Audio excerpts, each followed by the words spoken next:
Et on part à Ghana, dans l'Allier, où le lycée professionnel Gustave Eiffel a accueilli durant 3 jours l'épreuve pratique du concours général des métiers, celui de technicien de maintenance des matériels.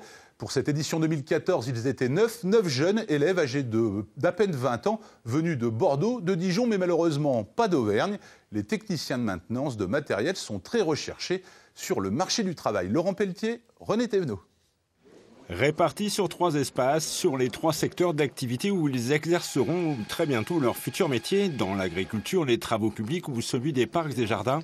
Les 9 candidats finalistes ont fort à faire pour se départager. Sous l'attention des 25 membres du jury, des professionnels et des enseignants, ils vont s'attacher à analyser et interpréter des pannes, effectuer des réglages, corriger des défauts de paramétrage sur des machines, des engins et des outils de haute technologie. Comme la Formule 1, on a une machine qui doit être la plus performante possible pour travailler à peu près 1 mois par an. Aujourd'hui, nous sommes sur des outils électroniques, informatiques. Il faut faire un diagnostic très rapide. La mécanique est protégée, il n'y a pas de panne mécanique importante. Il y a un réglage, il y a un capteur, il y a des petites pannes, mais où il faut aller très vite. Technicien de maintenance des matériels, un métier qui a beaucoup évolué au gré des avancées technologiques. Ici, à Ghana, on forme depuis 20 ans une trentaine de jeunes chaque année. C'est la seule formation dispensée dans l'académie. Il faut les amener à des niveaux BTS, voire plus. Donc c'est pour ça que le lycée Gustave Eiffel essaie de... donc on part du bac pro jusqu'au BTS de façon à donner un maximum de chances aux jeunes dans la profession.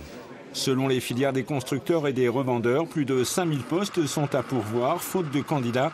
Alors les professionnels se mobilisent pour attirer les jeunes sur une profession qui s'exerce très souvent hors des murs. Le technicien, lorsqu'il est en entreprise, on ne lui amène pas la machine dans l'atelier. C'est lui qui va chez le client, qui va réparer la machine et du coup il doit faire face aussi à... Il se retrouve seul pour définir la panne, pour réparer, pour expliquer au client tout ça. Donc ça demande un panel de compétences très important en termes de technicité mais aussi de relationnel envers le client. À l'issue de ces 18 heures d'épreuves pratiques, le jury désignera les 3 lauréats. Cela restera un secret jusqu'à l'annonce des résultats au début du mois de juillet, lors d'une cérémonie à la Sorbonne pour la remise des récompenses.